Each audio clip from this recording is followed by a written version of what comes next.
भक्तिमय भजन सुनने के लिए सब्सक्राइब करें हमारा YouTube चैनल भक्ति गंगा। नई वीडियोस देखने के लिए बेल आइकन पर क्लिक करें। आइए भक्तगणों, श्री कात्यायनी देवी की कथा शुरू करें। माँ दुर्गा के छठवें स्वरूप का नाम कात्यायनी है। इनका कात्यायनी नाम से पढ़ने की कथा इस प्रकार है। कत नामक एक प्रसिद्ध महर्षि थे।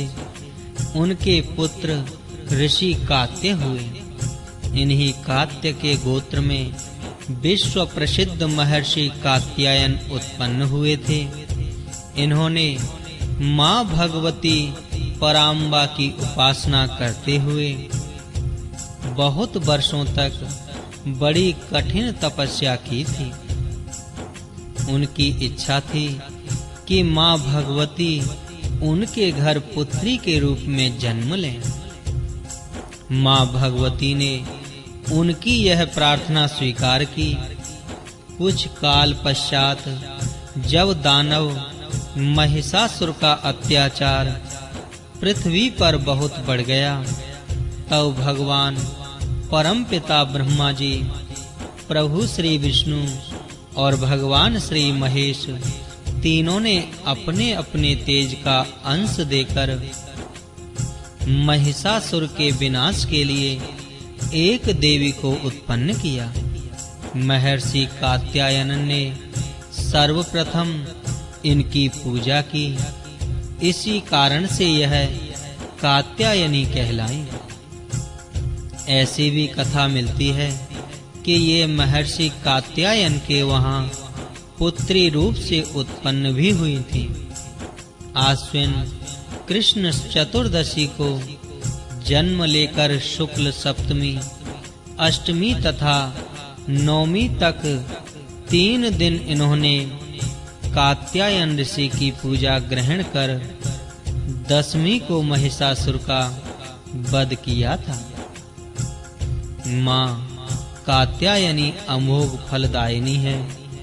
भगवान कृष्ण को पति रूप में पाने के लिए ब्रज की गोपियों ने इन्हीं की पूजा कालिंदी यमुना के तट पर की थी।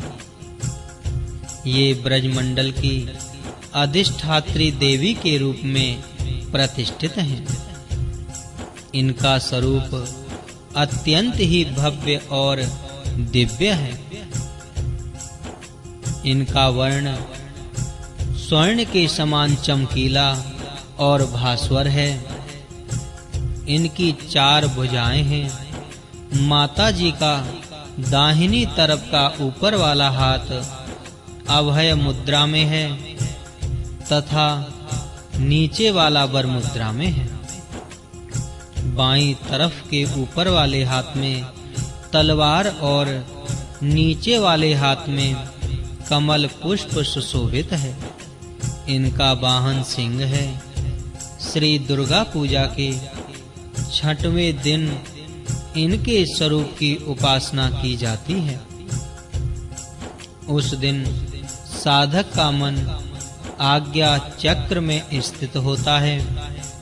योग साधना में इस आज्ञा चक्र का अत्यंत महत्वपूर्ण स्थान है। इस चक्र में स्थित मन वाला साधक माँ कात्यायनी के चरणों में अपना सर्वस्व निवेदित कर देता है।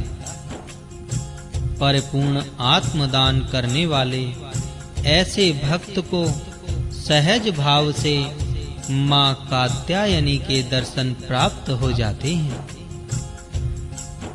माँ कात्यायनी की भक्ति और उपासना द्वारा मनुष्य को बड़ी सरलता से अर्थ, धर्म, काम, मोक्ष चारों फलों की प्राप्ति हो जाती है। वह इस लोक में स्थित रहकर भी अलौकिक तेज और प्रभाव से युक्त हो जाता है।